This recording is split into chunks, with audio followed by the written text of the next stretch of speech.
As-salatu was-salamu alayka ya Rasulallah sallallahu alayhi wa sallam wa ala alika wa sahabika ya Noorullah sallallahu alayhi wa sallam.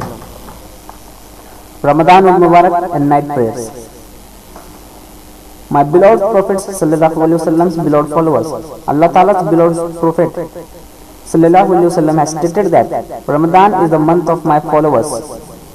One way in which this hadith has been explained is that Allah Ta'ala has given this month to my followers so that they can worship extensively in this month and obtain the pleasure of the Lord.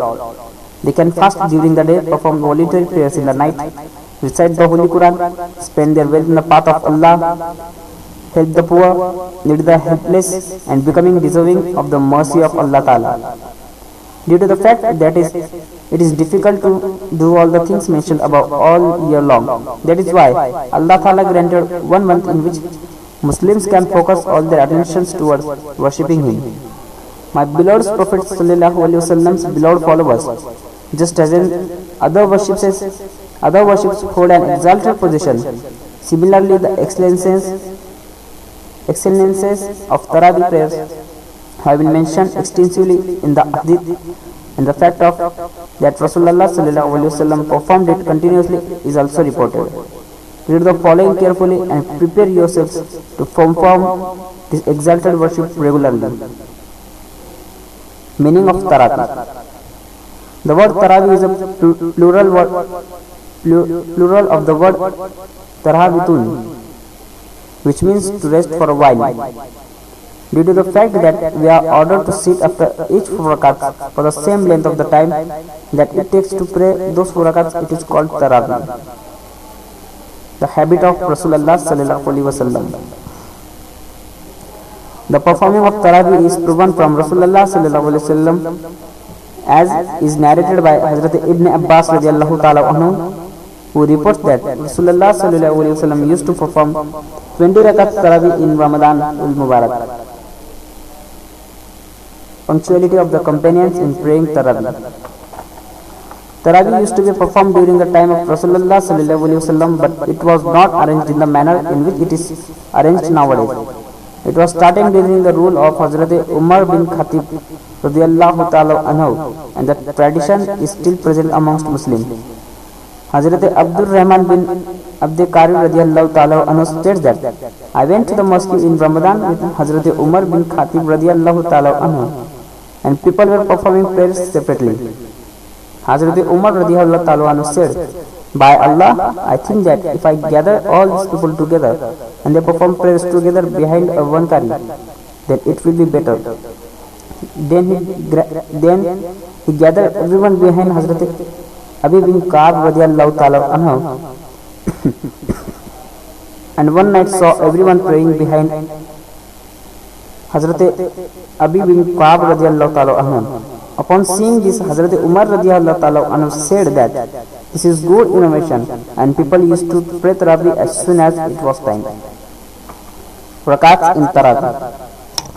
My beloved Prophet sallallahu alaihi wasallam's beloved followers, 20 rakats Taraweeh have been performed from the time of blessed companions Ridwanullahi alayhi ajma'in.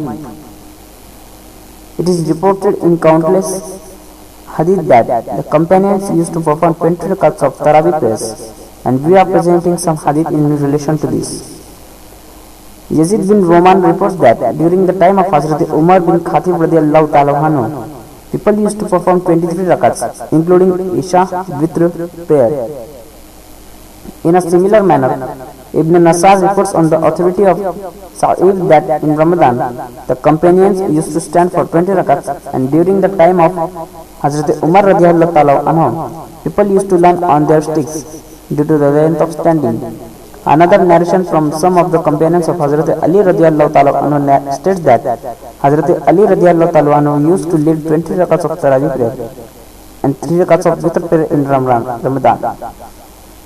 My beloved Prophet sallallahu alaihi wasallam's beloved followers, as well as the above mentioned hadith, there are many others which give evidence that Taraweeh prayer consists of 20 rakats. Excellence of Taraweeh. Hazrat Abu Hurairah RadhiyAllahu Anhu narrates that Rasulullah said, "The person who stands and performs prayer in Ramadan with faith has his previous sins forgiven." My beloved Prophet Sallallahu beloved followers, Noori Rahmatullahi Ta'ala Alayhi states that standing in Ramadan means Taraweeh prayers, and all the scholars of the nation are united on the belief that it is better to perform Taraweeh prayers. In the above mentioned hadith, Rasulullah stated that performing Taraweeh means to have sins forgiven, because Taraweeh is a voluntary prayer, and Allah Ta'ala has said, "No doubt, good deeds obliterate evil deeds." We commit many sins unknowingly, and Allah Ta'ala beloved Prophet has given an excellent way to have our sins forgiven. It is our responsibility in this case to arrange Taraweeh prayers in the month of Ramadan and have our sins forgiven. However, one thing that must be kept in mind is that the sins that are mentioned in the above hadith refers to small sins being forgiven, or it refers to a reduction in the large sins, because large sins are also forgiven by sincere repentance or by intercessions or by the supreme grace of Allah Ta'ala. I supplicate in the court of Allah Ta'ala that He grant us guidance to worship abundantly in the month of Ramadan. Ameen. Completing the Qur'an in Taraweeh. It is better to complete the Qur'an at least once in Taraweeh during the month of Ramadan Mubarak. The punctuality and the insistence of the companions of this has been reported in the various narrations. Hazrat Hassan has reported that the person who is leading the Taraweeh prayers should make it easy on the followers. If he recites slowly, he should complete one Quran. If he recites at an intermediate speed, he should complete 1.5 Quran. And if he recites at a fast pace, he should complete 2 Qurans in Ramadan. The above narration proves that at least 1 Quran should be completed in Taraweeh prayers. In another similar narration, Hazrat Abu Uthman narrates that Hazrat Umar RadhiyAllahu Anhu would appoint 3 people to lead Taraweeh prayers in Ramadan. The one who used to recite the fastest was ordered to recite 30 verses in each rakat. The one who recited at an intermediate speed was observed to recite 25 verses. The one who recited slowly was ordered to recite 20 verses in each rakat. Therefore, we should also complete at least 1 Quran in the Taraweeh prayers, and if Allah Ta'ala gives us the guidance, we should complete 1.5 or 2 Qurans. May Allah Ta'ala guide us all towards this. Ameen. Rasulullah in the last third of Ramadan. Rasulullah sallallahu alaihi wasallam in the last third of Ramadan. Rasulullah sallallahu alaihi wasallam used to worship extensively during the whole month of Ramadan, but he would divert his attention away from all other things and focus solely on worship in the last 10 days of Ramadan. It is reported in a hadith that Rasulullah sallallahu alaihi wasallam would worship much more in the last 10 days of Ramadan compared to other days of Ramadan. Hazrat Aisha Siddiqa RadhiyAllahu Anhu narrates that when the last 10 days of Ramadan would arrive, Rasulullah sallallahu alaihi wasallam would tighten his lower garment and would worship the whole night. And he would also wake up his family members to worship. Bukhari Muslim Mishkat. My beloved Prophet sallallahu alaihi wasallam's beloved followers, scholars have stated many meanings and explanations of the words "will tighten his lower garment" that were said by Hazrat Aisha Siddiqa RadhiyAllahu Anhu in the above hadith.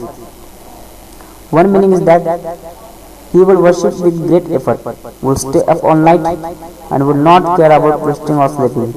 Another meaning that has been stated is that he will stay away from cohabiting with his wives in the last 10 days of Ramadan, because the whole night will be spent in worship, and he will be also performing seclusion, itikaf. The above hadith also mentions the words wake up his family members. This means that Rasulullah sallallahu alaihi wasallam will worship himself in the last 10 days of Ramadan, and he will also wake up his family members to worship. This tells us that we should not only worship ourselves in the last 10 days of Ramadan, rather we should wake our family members for worship also. Our state nowadays is such that we wait for 27th night of Ramadan, and after the 27th It is tough. The month of Ramadan has passed. It is as though the month of Ramadan has passed.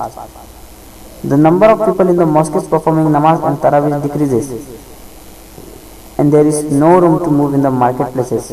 Remember, we should all attend to the copy of the Sunnah of Rasulullah said that is mentioned in the above hadith, so that we can benefit properly from the month of Ramadan. I am not saying that you should not buy anything for your children and family members in Ramadan. Rather, the point is that you should not waste all your time in that. You should spend your time in worship and devotions and attempt to spend as much time as possible in worship in the last 10 days of Ramadan. You should also remember that you should not worship alone whilst your children lay asleep. Rather, you should wake them up and persuade them to worship, recite the Qur'an, repent and perform voluntary prayers and worship. Inshallah, this training will be beneficial for our children and ourselves, and if our children stay firm on this, inshallah, we will receive the benefit of this after we die.